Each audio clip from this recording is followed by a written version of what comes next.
Good day, students. Welcome back. This is Dr. Mercado speaking. Welcome to Accounting 1329, Payroll and Business Tax Accounting. Now, in this lecture, we are going to begin a brand new chapter. This is Chapter 6, dealing with analyzing and journalizing payroll. In this particular lecture, we are going to be covering Problem 6.1a. Okay. Now, some general announcements. Make sure to please read the chapter. Reading is very important. Okay, you won't understand the concepts if you haven't read the information first. Okay, read the chapter, review the examples provided within the book, review your PowerPoint presentations uploaded into Blackboard, go over any of my lectures that I post in Blackboard. When you're working on your homework, some of the problems, a great number of them, have a show me how video. Please look over those videos carefully. That way you understand what is it that you need to do. And then, of course, complete your weekly assignments by the established due dates. Okay? If you have any questions, please do not hesitate to reach out to me Monday through Friday, and I will try to get back with you as soon as possible. Okay? So, let me go ahead and jump up to problem 6.1a. Okay? This is a short problem, but I do want to touch a little bit on garnishments. Okay? So, problem 6.1 reads as follows. Okay? Carson Holiday has a federal tax levy of $4,119.90 against him. If Holiday is single with 3 dependents and has a take-home of $1,020 per week, how much would his employer take from his pay to satisfy part of the tax levy? So the question here is how much is going to be withheld from the employee's paycheck to cover for that tax levy.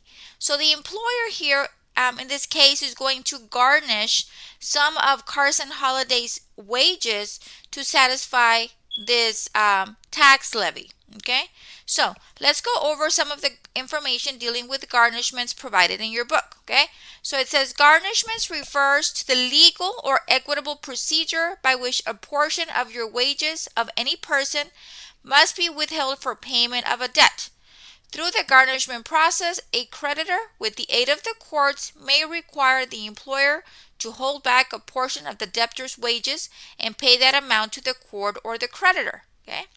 In some companies, the amounts to be held back are deducted each payday from the employee's wages. Okay? Ignoring a garnishment order means the employee's debt becomes the company's debt by default judgment. Okay? So, generally the following priority withholding order applies to these wage attachments. So, depending on the number of garnishments that you have, this is the order that basically it falls under. The first one we have is the federal tax levy or a child support order, whichever is delivered first. Second, we have any bankruptcy orders. 3, creditor, student loan, or federal administrative wage garnishments. Okay. Bankruptcy orders under Chapter 13 of the Bankruptcy Act have the highest priority over all other claims.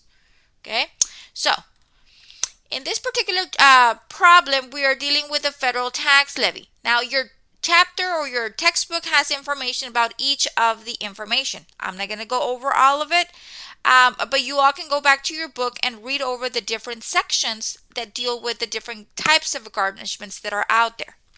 So, we are dealing in this problem, in problem 6.1, with the federal tax levy. So, it states here that the federal tax levies take second priority after wages withheld for child support if received prior to the tax levy. Okay? If a tax levy is in place prior to the child support order, the employer must call the issuing agency so that an alternate payment plan can be worked out with the IRS. Okay? And it says here that every year the IRS provides tables, and that's the table that I have on the side here on figure 6.3, that shows the amount of the individual's take-home pay that is exempt from the levy based on the filing status. Okay, the standard deduction and the amount determined is based on the number of dependents the employee is allowed for the year of the levy. Okay. As long as the employee does not change the number of dependents, the exempt table in the year the levy was issued will continue to be used. Okay. So the IRS basically instructs the employers to withhold the difference between the take-home pay and the exempt amount. So this is the key here. The IRS instructs employers to withhold the difference between the take-home pay and the exempt amount. Okay.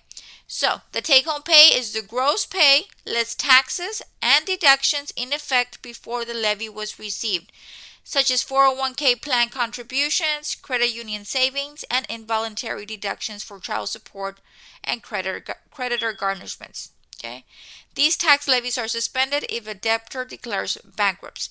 Okay, so in this case, we are worried about a tax levy. That's the only type of garnishment this particular employee has. He only has one garnishment, okay?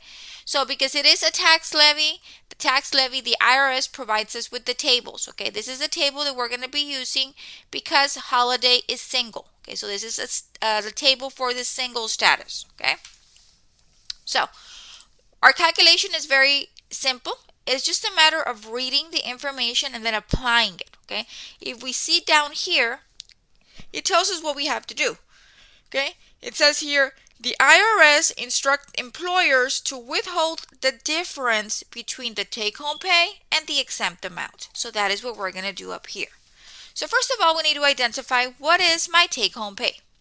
Well, according to the problem, the take-home pay is $1,020, okay?